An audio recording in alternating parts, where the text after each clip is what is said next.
It is 1783, and the smoke is clearing in the wake of the Revolutionary War. Over the course of 8 grinding years, General George Washington has led a force of shopkeepers, farmers, and Native American allies to victory over the greatest military power in the world. A new nation has been born, independent and free. The founders must form a national government. In 1787, through months of passionate debate, they create a written constitution. For the country's highest office, they imagine something new in the history of the world. A leader not born to power like a king or queen. A leader who has not seized power through conquest. A leader not separate from the people, but elected by the people. From among the people. We, the people. This is a new idea, an American idea. The idea of a president.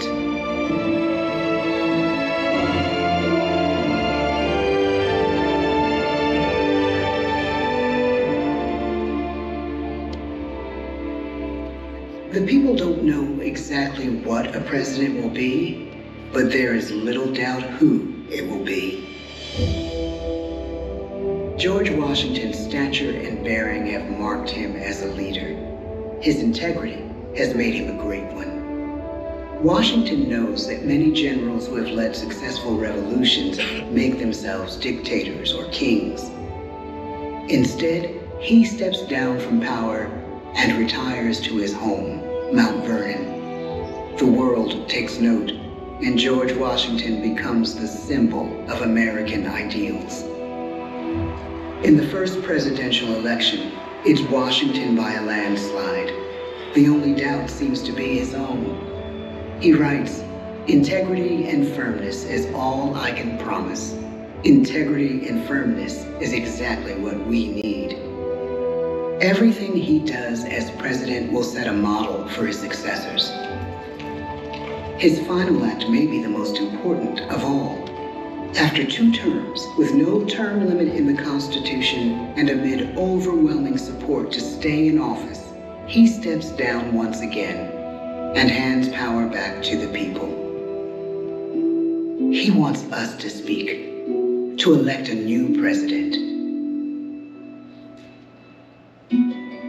During the early years of the Republic, we choose leaders as different as Thomas Jefferson, John Adams, and Andrew Jackson. Elections are often bitter.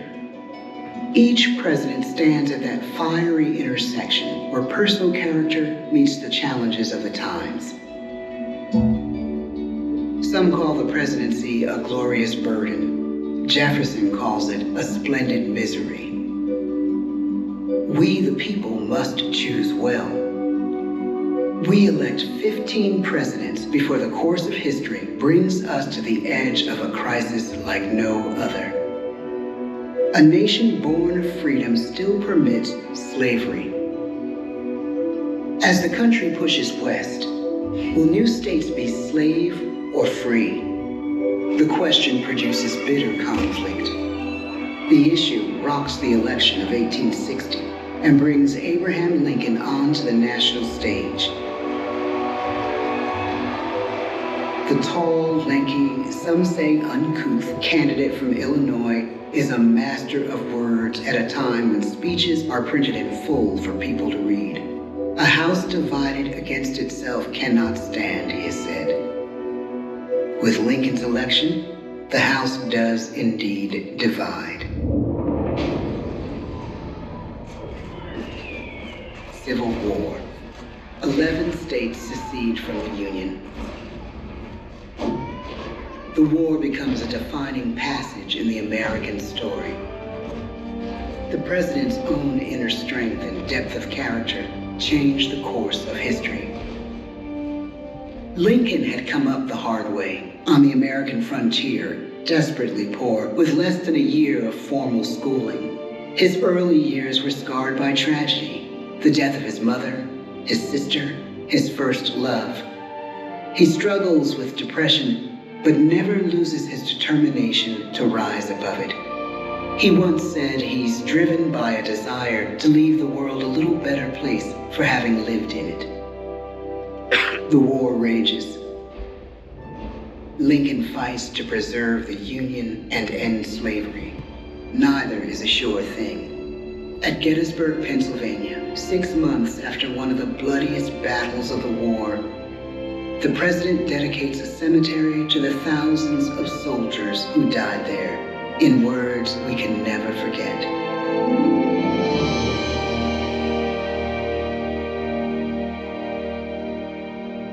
"Fourscore-and-7 years ago, our fathers brought forth on this continent a new nation, conceived in liberty and dedicated to the proposition that all men are created equal. Now we are engaged in a great civil war, testing whether that nation or any nation, so conceived and so dedicated, can long endure. We are met on a great battlefield of that war. We have come to dedicate a portion of that field as a final resting place for those who here gave their lives, that that nation might live. It is altogether fitting and proper that we should do this. But in a larger sense, we cannot dedicate, we cannot consecrate, we cannot hallow this ground. The brave men, living and dead, who struggled here, have consecrated it far above our poor power to add or detract. The world will little note, nor long remember what we say here, but it can never forget what they did here. It is for us, the living, rather, to be dedicated here to the unfinished work which they who fought here have thus far so nobly advanced. It is rather for us to be here dedicated to the great task remaining before us, that from these honored dead we take increased devotion to that cause for which they gave the last full measure of devotion. That we here highly resolve that these dead shall not have died in vain, that this nation, under God, shall have a new birth of freedom, and the government of the people, by the people, for the people, shall not perish from the earth. The blood of over 500,000 Americans is spilled in this Civil War. President Lincoln's enduring hope is to give true meaning to the sacrifices of so many, to lead us to that new birth of freedom. With the end of the war and the end of slavery, a new birth truly begins. As we roll toward the 20th century, settlers roll west on wagon wheels and railroads connect the nation coast to coast. Millions of immigrants pour in from Europe and Asia. Population doubles. Our economy triples. Our standing among nations rises. We need presidents who can lead both at home and abroad. At the same time, a young Theodore Roosevelt is retreating from New York politics and personal tragedy. The death of his wife and his mother on the same day in the same house. In the Badlands of North Dakota, he rethinks his life and the life of his country. He returns stronger in body and spirit. His renewed energy is just what his country needs.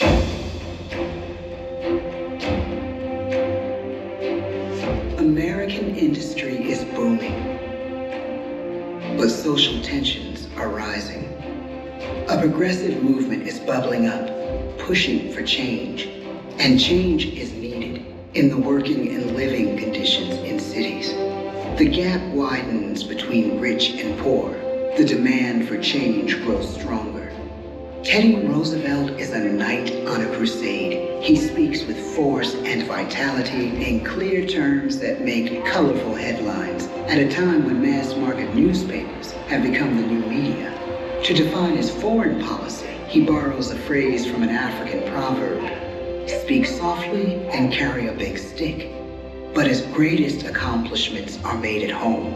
He breaks up giant monopolies, protects workers' rights, and calls for a square deal for all Americans, rich and poor, capitalist and wage earner. Fair play and a square deal for every man and every woman in the United States. He calls on America to be as great as the natural grandeur of its lands.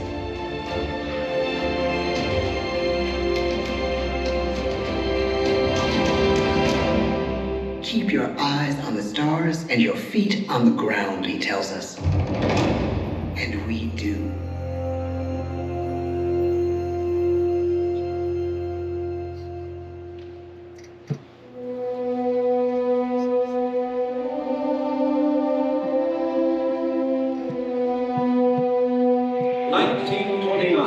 The bottom fell out of the market.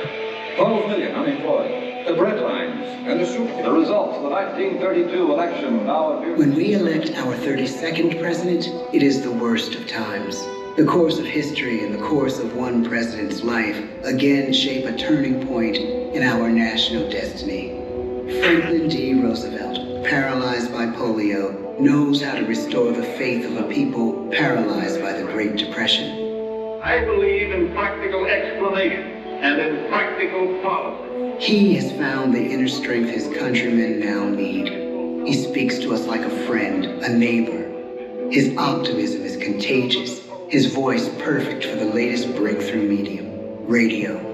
He calls us to believe we have nothing to fear but fear itself. And we do believe. Tonight's attacks on England are perhaps the most widespread of the war in the course of the day. But an even greater challenge dominates his final years in office. The Second World War.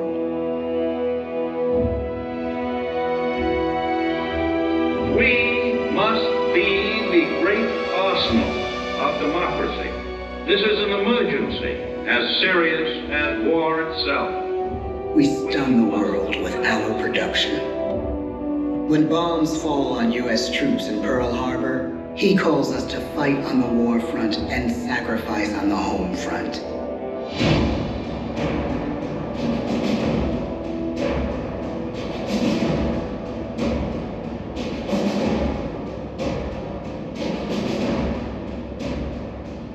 The harder the sacrifice, the more glorious the triumph. So spoke America in the year 1776.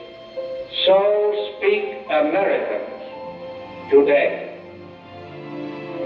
The world changes. The country changes. And yet, in one sense, what we need most from our presidents has never changed. A guiding vision that calls forth the best that America can be. Will outer space be developed for the benefit of all mankind?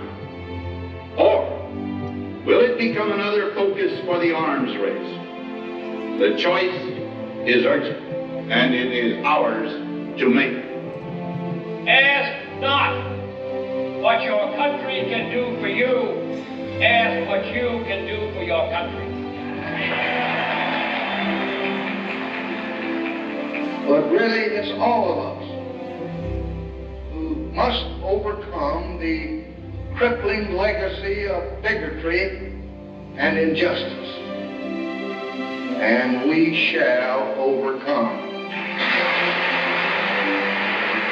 One of the agreements that President Sadat and Prime Minister Begin are signing tonight is entitled A Framework for Peace in the Middle East.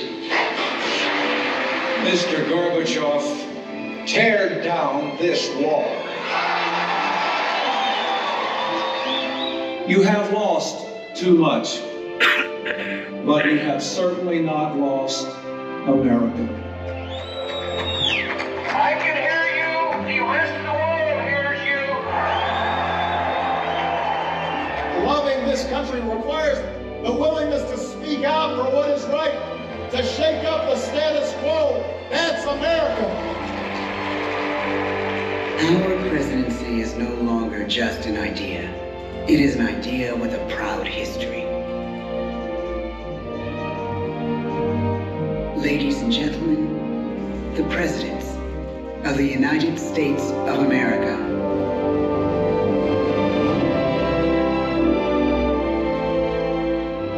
George Washington, John Adams, Thomas Jefferson, James Madison, James Monroe, John Quincy Adams, Andrew Jackson, Martin Van Buren, William Henry Harrison, John Tyler, James K. Polk, Zachary Taylor, Millard Fillmore, Franklin Pierce, James Buchanan, Abraham Lincoln, Andrew Johnson,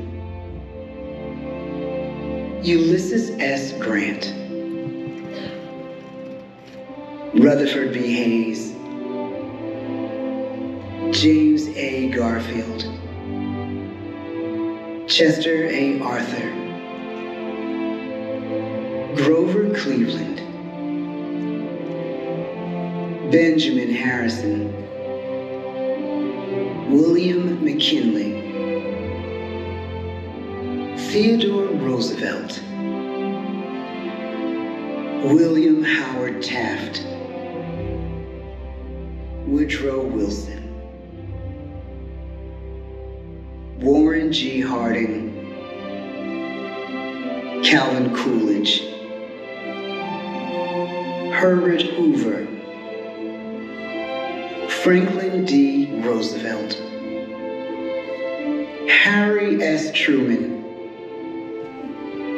Dwight D. Eisenhower, John F. Kennedy, Lyndon B. Johnson, Richard M. Nixon, Gerald R. Ford, Jimmy Carter, Ronald Reagan, George Bush, Bill Clinton, George W. Bush, Barack Obama, Donald Trump.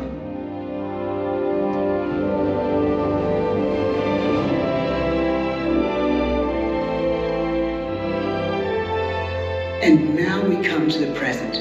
Once again, we place our trust in the idea of a president, as we have from the beginning.